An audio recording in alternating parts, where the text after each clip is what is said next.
Millionaire pretends to go to work to test the housekeeper, but what he sees, Benjamin Foster closed his document case with a heavy sigh. At 45, the businessman had learned the hard way that trust was a luxury he couldn't afford. 3 years ago, his closest employees had embezzled nearly $2 million from his company, leaving deep scars in his ability to trust people. Now, looking through the window of his office in the Beverly Hills mansion in Los Angeles, Benjamin watched Rachel Carter carefully cleaning the living room furniture. The 28-year-old had only worked for him for 2 months, but her dedication was impressive, always punctual, always attentive, always discreet. Maybe that was exactly why he distrusted her. "Mr. Benjamin," said Rachel, entering the office with a tray. "I brought your afternoon coffee." "Thank you, Rachel." Benjamin studied her face as she arranged the cups. Brown hair tied in a simple bun, light blue uniform always impeccable, precise and respectful movements. She was almost too perfect. "Anything specific for tomorrow, sir?" "Actually, I need to travel." The words came out naturally, though the decision had been made seconds before. "Business in San Francisco, 3 days." "I understand. I'll have everything organized." Benjamin noticed how she didn't ask unnecessary questions, didn't show curiosity about his trip. She was professional, but that only increased his suspicion. Honest people asked innocent questions. People with ulterior motives were too cautious. After Rachel left, Benjamin called his favorite hotel in downtown Los Angeles. If he was going to test her honesty, he'd do it right. 3 days would be enough time to see if she would go through his things, if she would try to figure out the safe combination, if she really was the upright person she seemed to be. The next morning, Benjamin made sure to leave some important documents scattered on the office desk, along with a small amount of cash in the drawer. Not too much, just enough to be a temptation for someone with bad intentions. "Rachel, I'll leave the safe keys in the drawer in case any urgent documents arrive," he lied. "The instructions are with them." "Don't worry, Mr. Benjamin. I'll take care of everything."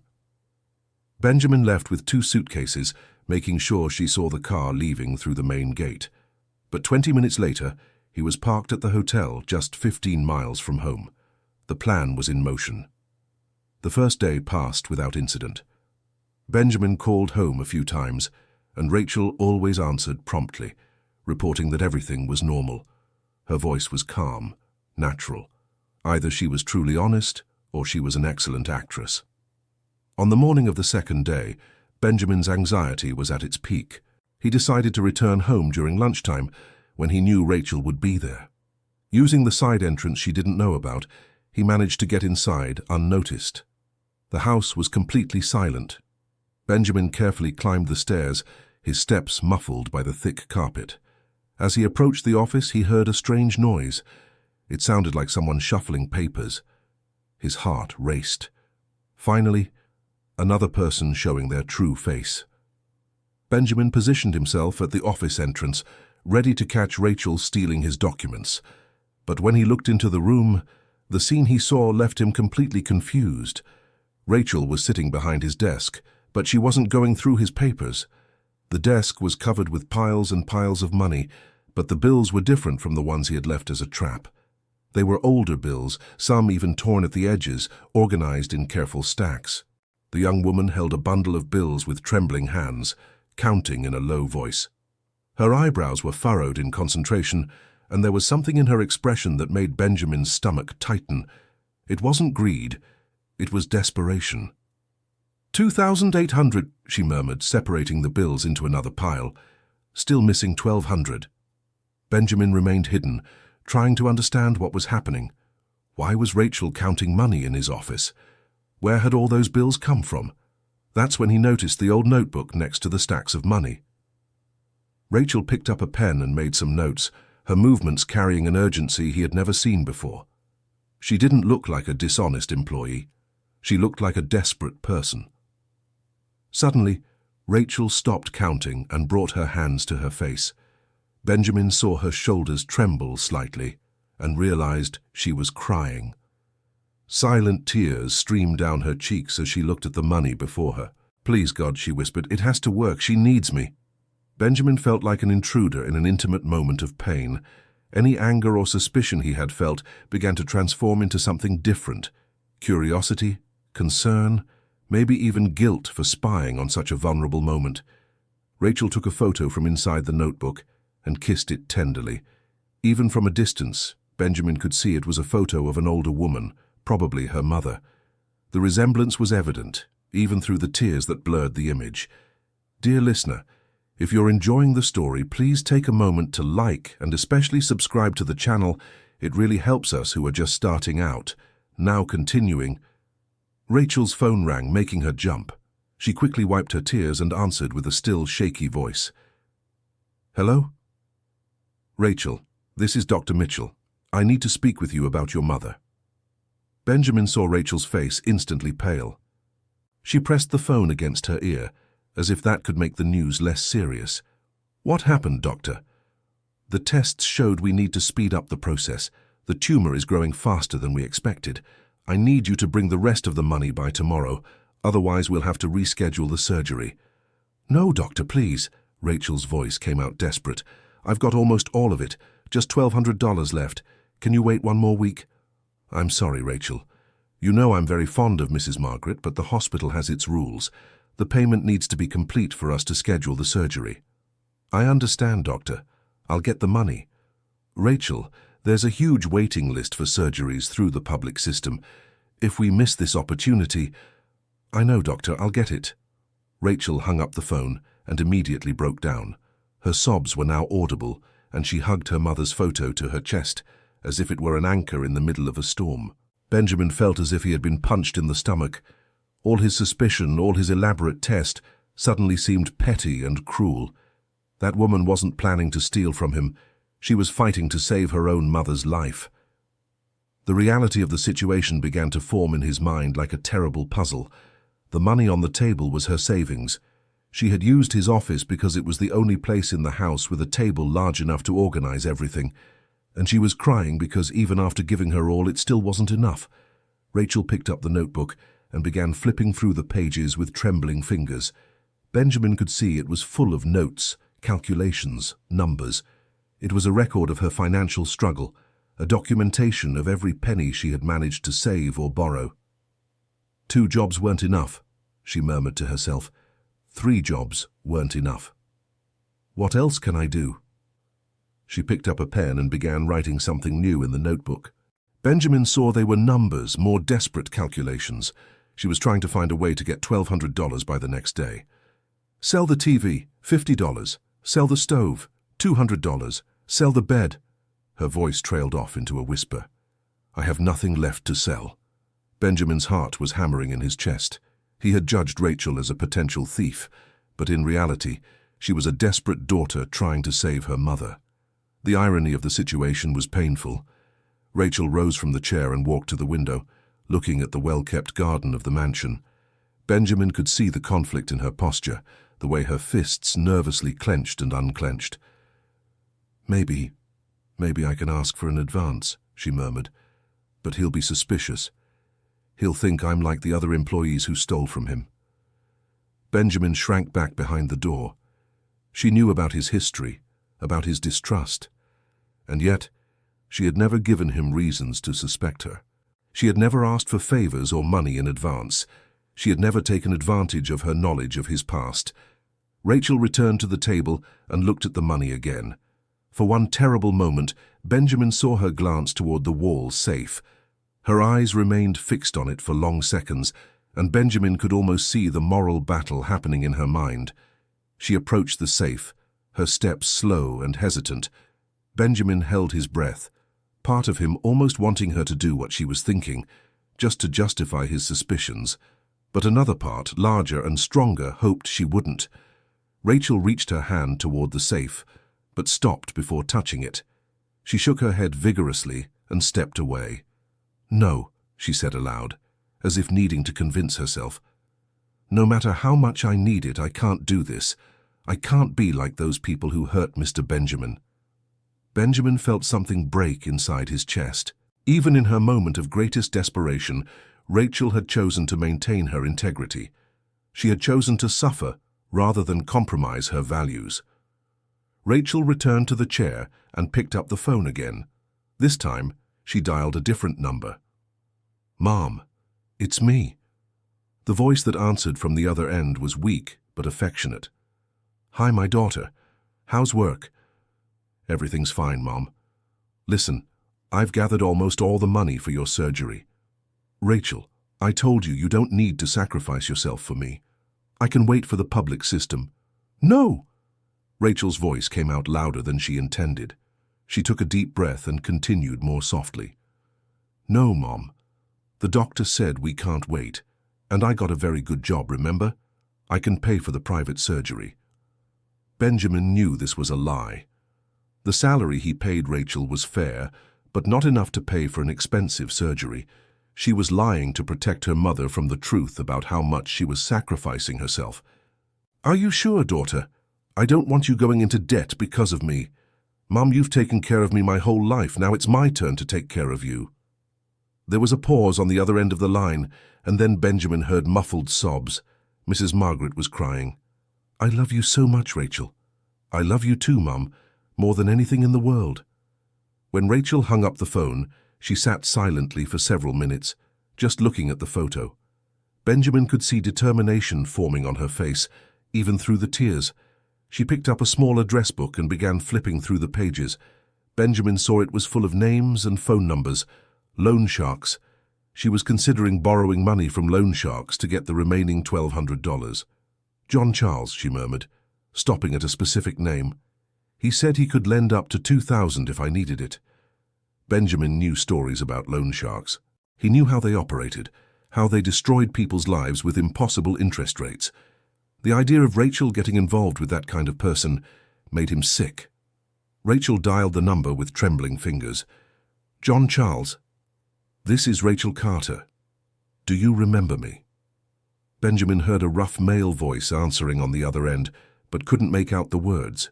"Yes, I need the loan you offered. $1,200. The man's voice grew more animated, and Benjamin could imagine the predatory smile on his face. "I understand, 15% interest per week." Rachel swallowed dryly. "And if I can't pay in the first week?" The man's response made Rachel turn even paler. "I understand. No, I don't have anything to give as collateral. I don't own a house, I don't have a car." There was a long pause, and then the man said something that made Rachel straighten up in her chair. "No," she said firmly, "I can't do that kind of work. I can't." Benjamin couldn't hear what the loan shark was proposing, but Rachel's reaction made it clear it was something degrading or dangerous. Once again, even in desperation, she was choosing to keep her dignity. "I understand. Thank you anyway." Rachel hung up the phone and buried her face in her hands. Benjamin had never seen anyone so defeated in his life. She had tried every legal and moral option she knew, and all had failed. It was then that she did something that broke Benjamin's heart. She took one of the piles of money and split it in half. One half she put back in the old bag at her feet. The other half she left on the table. "At least I can pay half," she whispered to herself. "Maybe the doctor will accept half up front and I can get the rest after the surgery." But even as she said it, Benjamin could see in her eyes that she knew it wouldn't work. Private hospitals didn't accept installment payments for urgent surgeries. She was clinging to a hope she knew was impossible. Rachel began putting the money into separate envelopes, each marked with a handwritten label. Hospital, doctor, medications, transportation. Her organization was meticulous, every penny counted and allocated. The last envelope was smaller than the others and was marked emergency. Inside were just a few $10 bills.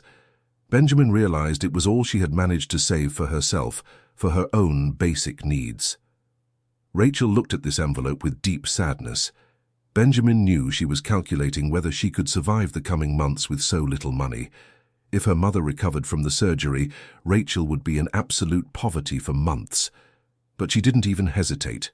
She took half the money from the emergency envelope and transferred it to the hospital envelope. She was literally taking food out of her own mouth to try to save her mother. Dear listener, if you're enjoying the story, please take a moment to like and especially subscribe to the channel. It really helps us who are just starting out. Now continuing. It was then that Rachel did something that surprised Benjamin even more. She took a blank sheet of paper and began writing a letter. Her handwriting was careful, almost childlike in its attempt to be perfect. "Dear Mr. Benjamin," she wrote, and Benjamin leaned in to read better. "I hope your trip is productive. I need to speak with you about something important when you return. Thank you for everything. Rachel." It was a disguised resignation letter. Benjamin realized she was planning to leave her job to care for her mother after the surgery. She couldn't simply abandon her job without explanations, so she was trying to find a respectful way to leave. Rachel folded the letter carefully and placed it in her notebook. Then she took another sheet and began writing a second letter, this one longer and more emotional. Benjamin managed to read fragments. "My dear mother, I'm so sorry I couldn't get all the money. I tried everything. Please forgive me." It was an apology letter to her mother, explaining that she had failed to obtain the necessary money. The guilt and love in every word were palpable. Rachel was taking responsibility for the failure, even though she had done everything humanly possible. When she finished writing, Rachel folded this letter too and placed it inside the emergency envelope. It was a letter she would give to her mother if she couldn't get the remaining money. Benjamin found himself watching a woman who was willing to sacrifice everything for her family, her home, her belongings, her dignity, her financial future. And yet, she hadn't considered, not even for a second, stealing from her employer. She was exactly the kind of person he had always dreamed of trusting. And he had spent 2 days planning how to catch her stealing. Rachel got up from the chair and walked to the bookshelf. Benjamin saw her take one of the thicker volumes and open it in the middle. The pages had been cut to create a secret space inside the book. From inside the book, she took out a few more crumpled bills and a small golden ring. It was clearly a family heirloom, perhaps an inheritance from her grandmother.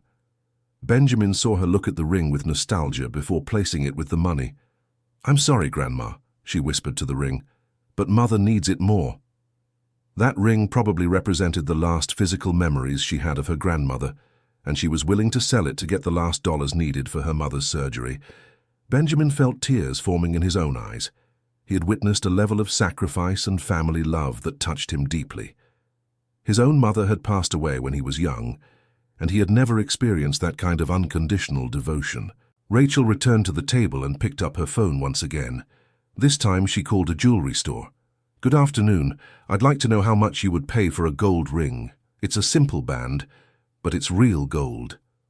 Benjamin heard a woman's voice answering on the other end. "I see, 8 grams?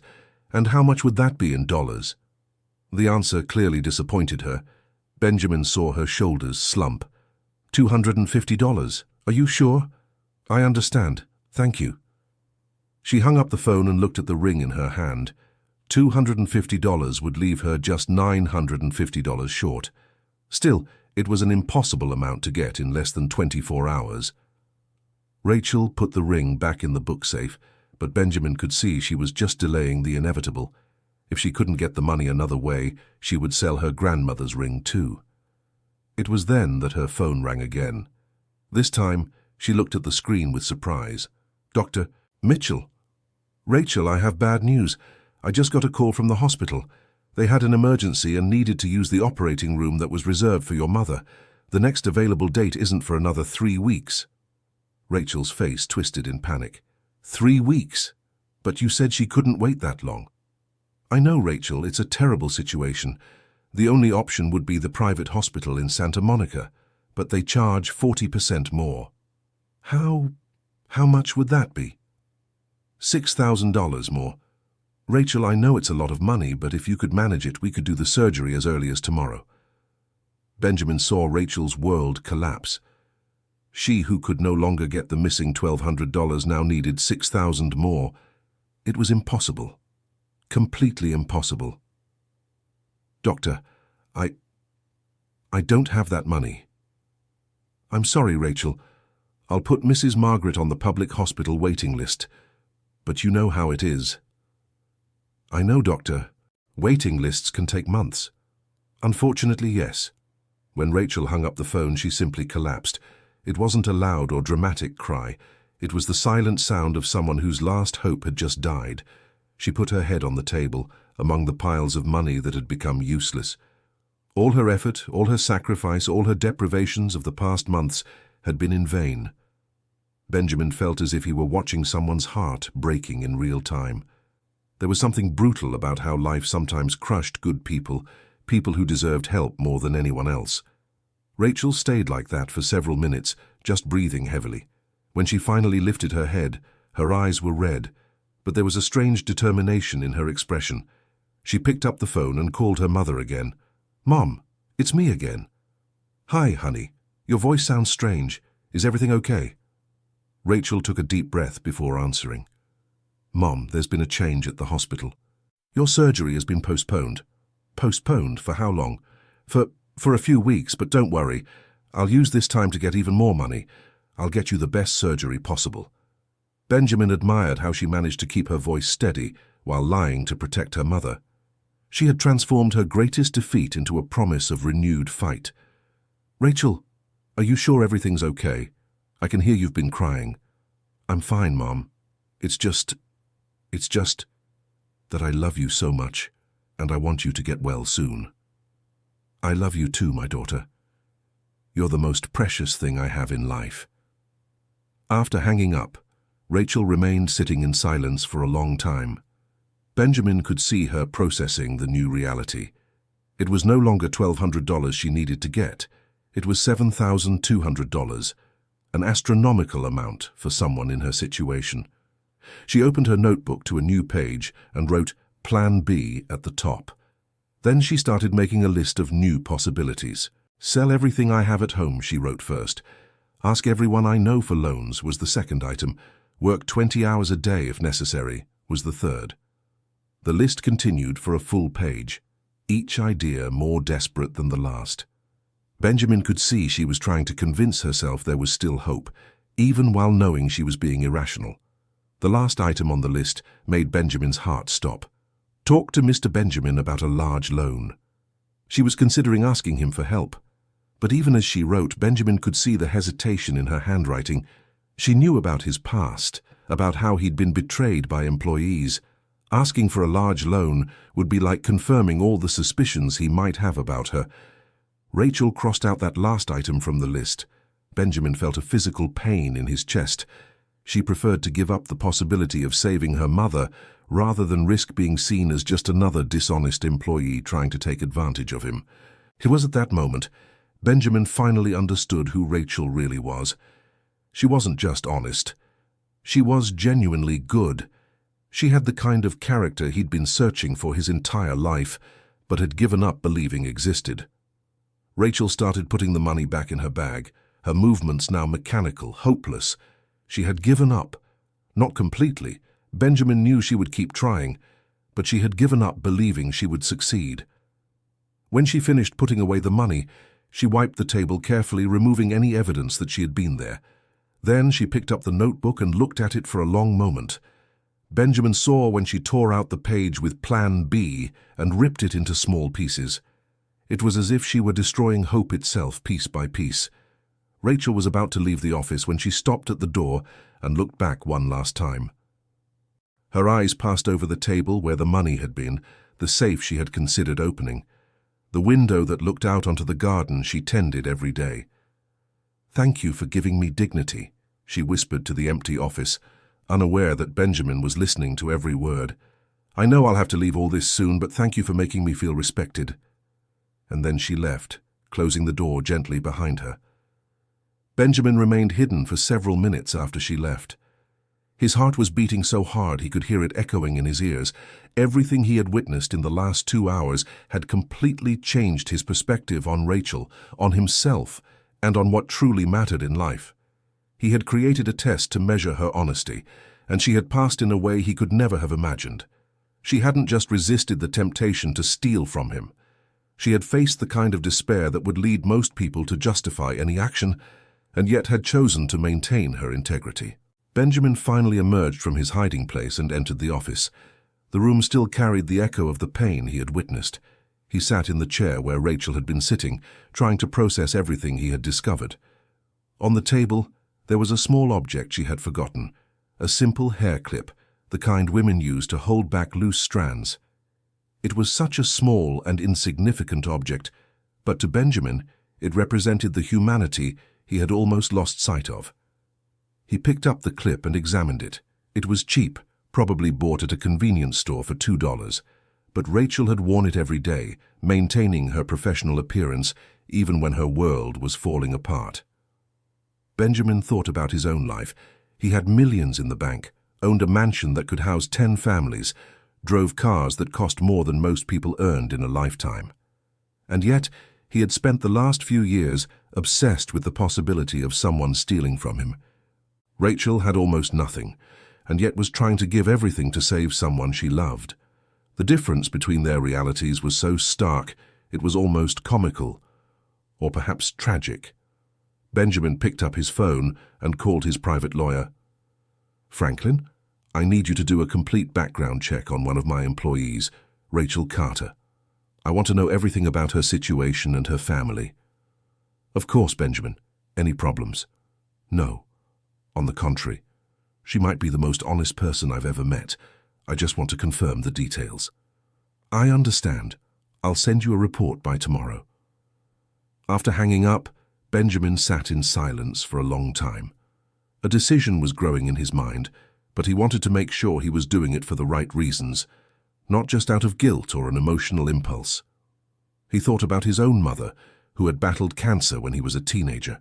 He remembered the feeling of helplessness, of seeing someone he loved suffering without being able to do anything to help. His family had the resources to pay for the best treatment, but still, she hadn't survived. Rachel was living the same nightmare, but without resources. And unlike him, who had been just a frightened teenager, she was a capable adult fighting for her mother. She was doing everything humanly possible, and still it wasn't enough. The injustice of the situation troubled him deeply. Not the cosmic injustice of illness or suffering, but the human injustice of inequality. He had enough money to solve her problem without even feeling the impact, while she was literally selling her grandmother's memories, hoping to get a fraction of what she needed. Benjamin stood up and walked to the safe. He entered the combination and opened it, revealing stacks of money, important documents, and some family jewelry. There was more money there than Rachel would see in an entire lifetime. He took one of the stacks of money and placed it on the table where Rachel had counted her own savings. The symbolic difference was powerful.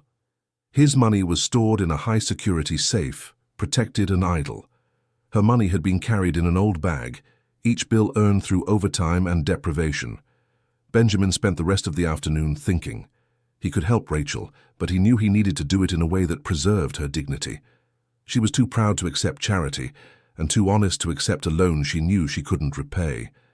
He needed to find a way to help her, without it seeming like pity or condescension. He needed a reason that made sense for both of them, a justification she could accept without feeling humiliated. It was then that he remembered the phone conversation he had overheard. Rachel had mentioned working 3 jobs simultaneously to get the money. Her work ethic was exceptional. Her organizational ability, evident in how she had arranged her finances, was impressive. Perhaps the answer wasn't to give her money. Perhaps the answer was to give her work. Benjamin picked up his phone and called the human resources director of his main company. "Charles, I need you to create a new position. Special projects assistant, starting salary of $15,000 per month." $15,000? For what kind of project? "To manage the company's social initiatives, find employees who need help, organize assistance programs, that kind of thing." "I see. And do you already have someone in mind for the position?" "I do. And Charles, this position needs to start tomorrow. It's urgent." "Tomorrow?" "Benjamin, that's very fast. I need to prepare documentation, processes. Do whatever is necessary, and I want an advance of 3 months' salary approved for tomorrow as well." There was a pause on the other end of the line. Charles was clearly trying to understand the urgency. "Benjamin, may I ask what's happening?" "I found someone who reminded me why I started the company in the first place. Someone who showed me that there are still people of integrity in this world." After hanging up, Benjamin felt lighter than he had in years. For the first time since he had been betrayed by his employees, he was about to trust someone completely. And this time, he knew his trust wouldn't be broken. He spent the rest of the afternoon preparing everything. He called the private hospital and made payment arrangements. He contacted Rachel's doctor and organized the surgery. He prepared all the employment papers and made sure everything was perfect. When evening came, Benjamin finally returned to the hotel. But unlike previous days, this time he slept peacefully. For the first time in a long while, he was about to do something genuinely good, something that truly mattered. The next morning, Benjamin returned to the mansion at the usual time. He found Rachel in the kitchen, preparing breakfast as she always did, but this time he could see the signs of a sleepless night on her face. "Good morning, Mr. Benjamin. How was your trip?" "Very productive, Rachel. Actually, I want to talk to you about something important." Benjamin saw a shadow of concern pass through her eyes. She was probably thinking he had discovered she had used his office. "Of course, sir. Please, have a seat." Rachel sat on the edge of the chair, her hands nervously smoothing her apron. "Rachel, during my trip, I had time to think about some changes I want to make in the company. I want to start a social program to help employees who are going through hard times." She nodded, clearly not understanding where the conversation was heading. "I need someone to manage this program, someone who truly understands what it means to face difficulties, but also has absolute integrity." Benjamin took an envelope from his briefcase and placed it on the desk. "I would like to offer this position to you." Rachel looked at the envelope as if it were a poisonous snake. "Mr. Benjamin, I don't have formal education for a position like this." "Rachel, you have something far more valuable than formal education. You have character." She picked up the envelope with trembling hands and opened it. Inside was an employment contract and a check. When she saw the amount on the check, her face went completely pale. It was $45,000, the advance of 3 months' salary. "Mr. Benjamin, this is a lot of money. I can't accept it." "It's your advanced salary, Rachel. You will work to earn every penny." But why me? Why now?" Benjamin took a deep breath. "Because in recent years I've learned to distrust people. But you showed me that there are still people of integrity in the world." Rachel looked at the check again, and Benjamin saw the exact moment she realized that amount would change everything. Her mother could have the surgery. She wouldn't have to work 3 jobs anymore. She wouldn't need to sell her grandmother's memories. I don't know what to say." "Say you accept. Say you'll help me find other people like you." Rachel looked at Benjamin with tears in her eyes. "Are you sure I'm the right person?" "I'm absolutely sure." That's when she began to cry. They weren't tears of sadness or despair, like the ones Benjamin had witnessed the day before. They were tears of relief, of gratitude, of renewed hope. "My mother," she managed to say between sobs. "My mother is going to be okay." "Yes," Benjamin smiled. "She's going to be okay." 3 days later, Benjamin was at the hospital when Rachel came out of the operating room after visiting her mother. Mrs. Margaret had undergone the operation the previous morning, and the doctors said everything had gone perfectly. "How is she?" asked Benjamin. "Awake and complaining about the hospital food." Rachel laughed through her tears. "I guess that's a good sign." "It's a great sign." They walked together down the hospital corridor, and Benjamin realized how much had changed in just a few days. Rachel looked years younger, the weight of despair lifted from her shoulders. "Mr. Benjamin, may I ask you something?" "Of course. Why did you really offer me this job? And please, be honest with me." Benjamin stopped walking and looked at her. "Because you taught me that true wealth isn't in what we keep for ourselves, but in what we are able to give to others." "I don't understand." "Rachel, you were willing to lose everything to save your mother. That showed me what truly matters in life." She was silent for a moment, processing his words. "And now?" she asked. "What happens now?" "Now, you're going to help me find other people who need an opportunity. We'll create programs to help employees with medical emergencies, to provide education for employees' children, to support families in crisis." Rachel's eyes lit up. "I would love to do that. I know you would." That's exactly why you're the right person for the job. Dear listener, if you're enjoying the story, please take a moment to like and especially subscribe to the channel.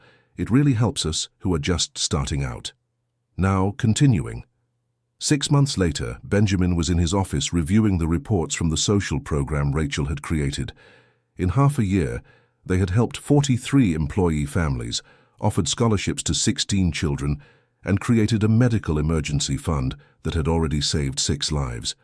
Rachel knocked on the door and entered, carrying a thick folder. "I have the monthly reports, Mr. Benjamin." "How many families this month?" 7, and we have 3 new cases that came in yesterday. Benjamin took the folder and began flipping through it. Each report told the story of a family that had been transformed by an opportunity at the right moment. "Rachel, do you realize what we've created here? A social assistance program? No, we've created hope." She smiled, and Benjamin could see genuine satisfaction in her eyes. "It's the best feeling in the world, isn't it? Being able to help." "Yes, it's much better than just accumulating money." Rachel sat in the chair across from his desk. "Can I make a confession?" "Of course. When you offered me this job, I thought it was too good to be true. I thought at some point I'd discover what the catch was." Benjamin laughed. "And did you?" "I did. The catch is that helping others makes us happier than anything else." "Exactly." There was a comfortable pause, and then Rachel said something that surprised Benjamin. "Mr. Benjamin, may I ask what made you change your mind about me?" "What do you mean?" "I know that at first you were suspicious of me. Anyone who went through what you went through would be. So what changed?" Benjamin hesitated for a moment. He had never told Rachel that he had spied on her that day. He hadn't lied about it, but he hadn't volunteered the information either. "There was a moment when I saw who you really were," he said finally. "I saw your character being tested, and you passed the test." "What test?" Benjamin took a deep breath. It was time to be completely honest. "Rachel, I need to confess something.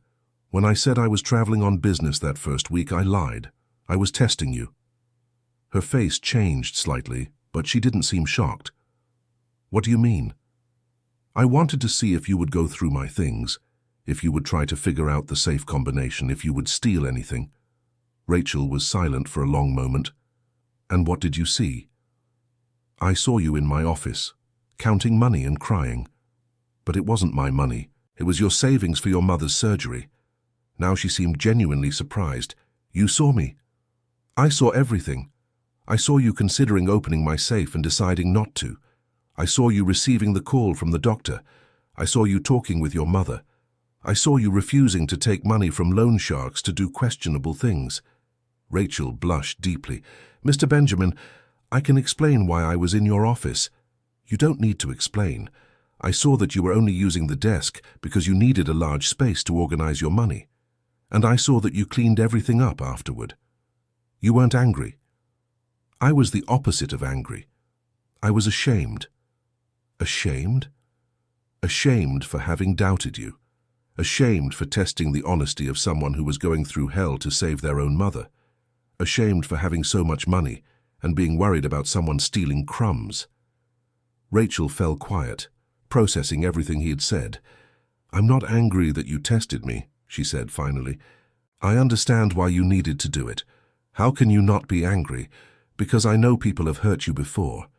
And because the test brought me here, it brought me this job. It gave me the chance to save my mother." Benjamin leaned forward. "Rachel, you are an extraordinary person." "I'm not, really. I'm just a daughter who loves her mother." "That's exactly what makes you extraordinary. The world is full of people who say they love their families, but few who would be willing to sacrifice everything like you did." Rachel smiled timidly. "My mother would do the same for me." "I'm sure she would, and that's what makes both of you special people." There was another moment of silence, and then Benjamin said something he had been thinking about for weeks. "Rachel, you saved more than your mother. You saved me too." "How so?" "I was becoming a bitter and distrustful person. I was losing faith in humanity. You showed me that there are still good people in the world. You've always been a good person, Mr. Benjamin. You were just hurt." "Maybe. But you helped me heal." Rachel got up to leave but stopped at the door. "Mr. Benjamin?" "Yes?" "Thank you for testing me." "Why?" "Because if you hadn't tested me, maybe you would never have trusted me, and I would never have had this opportunity." After she left, Benjamin sat in his office thinking about how strange life was. He had started by testing an employee's honesty and ended up discovering something about himself. The money he had left as a trap was still in the drawer, untouched. Sometimes he would look at those bills and remember how small he had been in his distrust.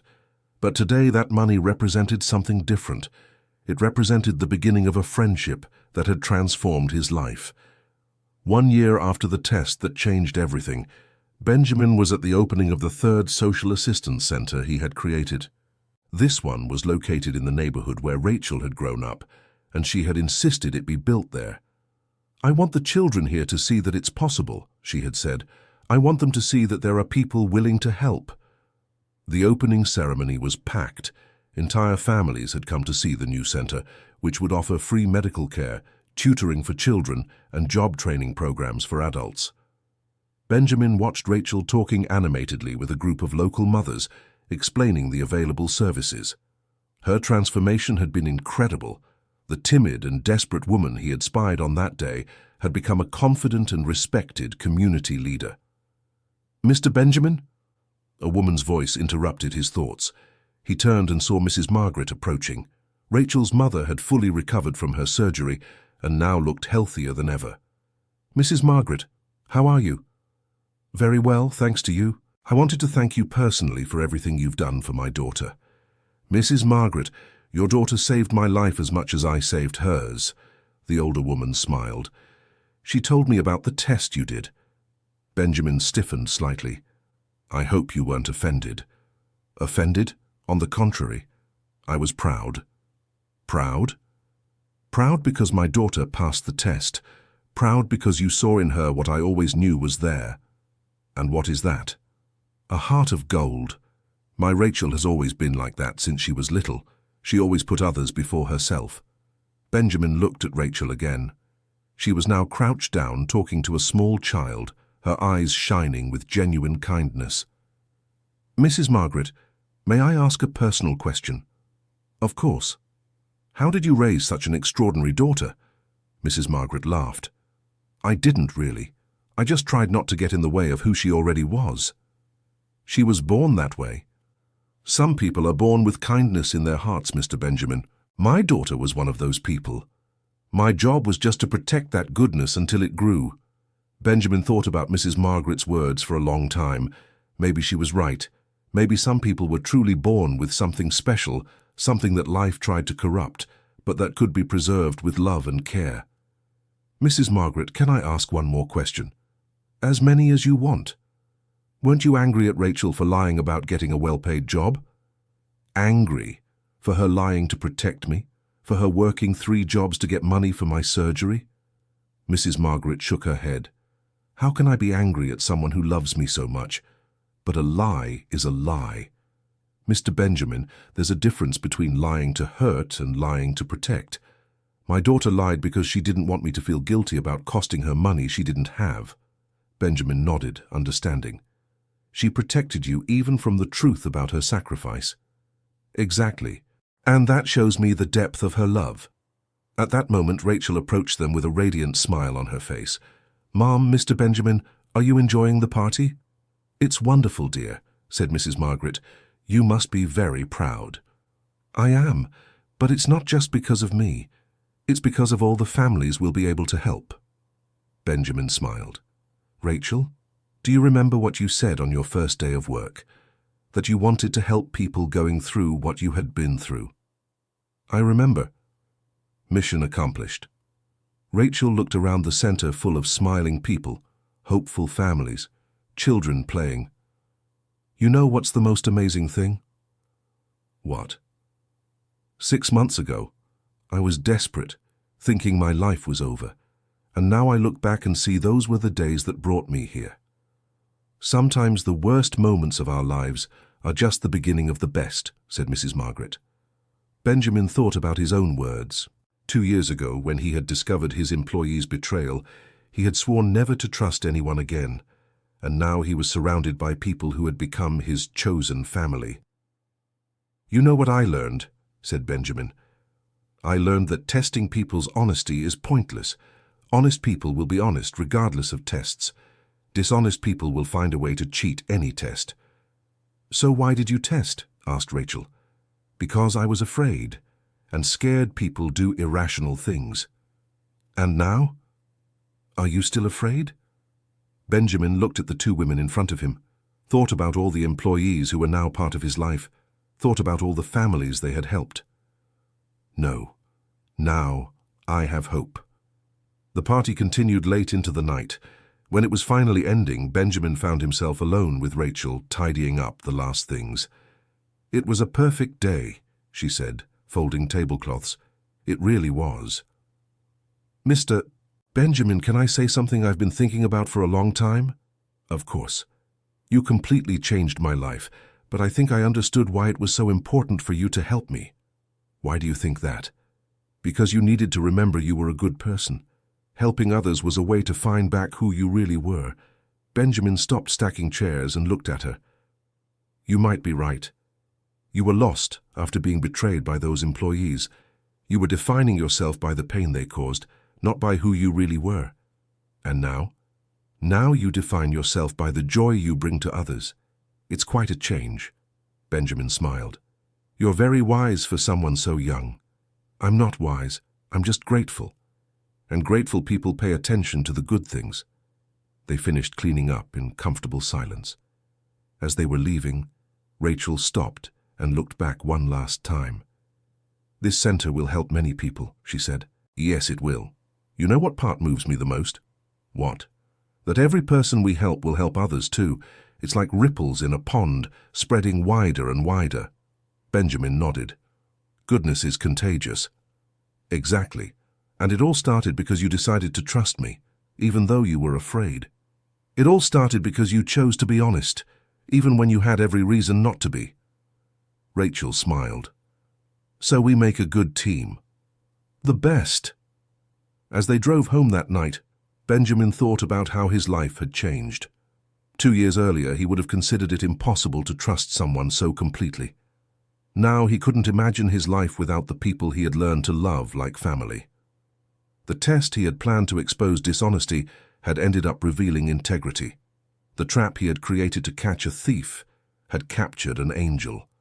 And the fear that had consumed him for so long had been replaced by something much more powerful: faith in human goodness. 2 weeks later, Benjamin was in his office when he received an unexpected call. "Mr. Foster, this is Dr. Mitchell, Mrs. Margaret's doctor." "Doctor, is there a problem?" "On the contrary, I'm calling with wonderful news. Mrs. Margaret is completely recovered. The tests show no sign of the illness." Benjamin closed his eyes and smiled. "That's amazing, Doctor." "It's more than amazing, it's miraculous. Cases like hers, when treated in time with the best resources, have excellent chances of a complete cure." "And if she hadn't been able to have the surgery when she did?" There was a pause on the other end of the line. "I'd rather not think about that. A few more months of waiting would have made everything much more complicated." After hanging up, Benjamin sat in his chair for a long time. Rachel's mother was cured, completely cured. The sacrifice, the desperation, the tears, it had all been worth it. He picked up the phone and called Rachel. "Rachel, I just got a call from Dr. Mitchell." There was silence on the other end, and then he heard joyful sobs. "She's cured, isn't she?" Rachel managed to say between tears. "Completely cured." "Thank you," she whispered. "Thank you. Thank you, thank you." "You don't have to thank me, Rachel. You fought for her, you saved her. We saved her together." That afternoon, Benjamin left work early and went to the community center they had opened. He found Rachel there, talking to a group of women about health prevention programs. When she saw him, her eyes were still red from crying so much with joy. "How do you feel?" he asked. "Like I could fly," she laughed. "My mother is cured, Mr. Benjamin, truly cured." "You deserve this happiness. Everyone deserves this happiness. That's why we do this work, isn't it? So other daughters don't have to go through what I went through." Benjamin nodded. So other daughters don't have to choose between their dignity and their mother's lives. Exactly. They walked through the center together, observing the activities. There were children doing homework in one room, adults learning computer skills in another, mothers participating in support groups in a third. "You know what makes me happiest?" said Rachel. "What?" "Seeing that we're creating a network. Every person we help becomes someone who can help others." "It's true. Mrs. Mary, who we helped with her husband's surgery, now volunteers here 3 times a week. And John, who we got the job for, brought 5 more neighbors looking for opportunities. Goodness really is contagious." Rachel stopped in front of a wall where they had put up photos of all the families they had helped. There were over 100 photos now, smiling faces of people who had found hope when they needed it most. "Each one of these photos tells a story," she said. "Stories of overcoming. Stories of love. Because deep down, that's what we do here. We show people that they are loved, that they matter, that they deserve help." Benjamin looked at the photos and saw himself in some of them, hugging families that had become part of his life. There was a photo of him with Mrs. Margaret on the day she was discharged from the hospital, another photo of him playing with the children in the after-school program, a third photo of him cutting the ribbon at the opening of the second center. "Do you know what I see when I look at these photos?" said Benjamin. "What?" "I see that I learned to be truly happy." "How so?" "For years I thought happiness was accumulating money, buying things, having power over others. But these photos show me that happiness is seeing other people smiling." Rachel smiled. "My mother always said that the happiness we keep only for ourselves ends up spoiling. The happiness we shared multiplies." "Your mother is a wise woman." "Yes, and now she'll be able to be wise for much longer." They stayed there for several minutes, just looking at the photos and thinking about all the lives they had touched. "Mr. Benjamin," said Rachel finally, "can I ask a question I've always wanted to ask?" "Of course." "What did you really see that day when you found me in your office?" Benjamin thought carefully before answering. "I saw a daughter who was willing to give everything for her mother. I saw someone who chose honesty, even when dishonesty would have solved her problems. I saw someone who worked 3 jobs but still found time to make my office shine." "Anything else?" "I saw someone who reminded me of who I wanted to be." "And who did you want to be?" "Someone who uses their resources to help, not just to accumulate. Someone who builds bridges instead of walls. Someone who trusts until betrayed, instead of suspecting until there's proof of honesty." Rachel nodded. "You became that person." "We became those people. Together." That evening, Benjamin had dinner at Mrs. Margaret's house for the first time. It was a simple house in the East Los Angeles neighborhood, but it was full of love and laughter. "Mr. Benjamin," said Mrs. Margaret as they served dessert, "can I say something?" "Of course, Mrs. Margaret. You saved my life, but more than that, you gave me back my daughter." "How so?" "In the months before the surgery, my Rachel was working herself to death. She barely slept, barely ate, was getting sick from so much effort. I was losing 2 people, me to the illness and her to despair." Benjamin looked at Rachel, who was playing with a neighbor's child who had shown up for dinner. "But now look at her," continued Mrs. Margaret. "She's healthy, happy, doing work she loves. You not only saved my life, you saved hers too." "Mrs. Margaret, your daughter saved my life first. I just returned the favor." "How did she save your life?" "She reminded me that the world still has good people. She reminded me that it's worth trusting. She reminded me that the purpose of life is to take care of each other." Mrs. Margaret smiled. "My daughter has always been like that. Since she was little, she was always trying to take care of everyone." "Tell me a story about her as a child." "She was 6 when she brought home a stray cat that was hurt. She asked me to let it sleep in her room, promised to share her food with it until it got better." "And did you keep the cat?" "For 12 years, until it died of old age." Mrs. Margaret laughed. "But in those 2 weeks while it was recovering, Rachel literally shared every meal with it. If there was rice and beans on her plate, she'd give half to the cat." Benjamin smiled, imagining a little Rachel sharing food with an injured cat. "She was always like that," continued Mrs. Margaret. If she saw someone needing something and she had it, she'd give it. It didn't matter if I'd go without. And you never tried to discourage her? How can I discourage kindness? The world already has too many problems. People like my daughter are the solution, not the problem. After dinner, Benjamin and Rachel walked together to his car. The street was poorly lit with children playing on the sidewalks, families chatting in doorways, music coming from open windows. I like this neighborhood, said Benjamin. Why? Because people know each other. They care about one another. It's like one big family. This is where I learned that family isn't just those who share your blood. It's those willing to share what they have when you're in need. They stopped near the car, but neither was in a hurry to end the conversation. Rachel, can I confess something? Of course. Sometimes I feel guilty for taking so long to help you. Why? Because I could have made a difference in your lives much earlier. I could have noticed you were working 3 jobs. I could have asked if you needed anything. Mr. Benjamin, you helped me at exactly the right time. How can you be sure? Because if you had helped me earlier, I would have accepted out of gratitude. But helping me after testing me gave me something far more valuable than money. What was that? It gave me self-esteem. It showed me that I have value, that my character matters, that I'm worthy of trust. If you had just given me money out of pity, I would always have doubts about my own worth. Benjamin had never thought about it from that perspective. So the test was important for you too. It was essential. It gave me certainty that I deserve everything I have now. You always deserved it, Rachel. But now I know I deserve it. That's different. Benjamin opened the car door, but before getting in, Rachel called to him, Mr. Benjamin? Yes? Thank you for being honest with me about the test.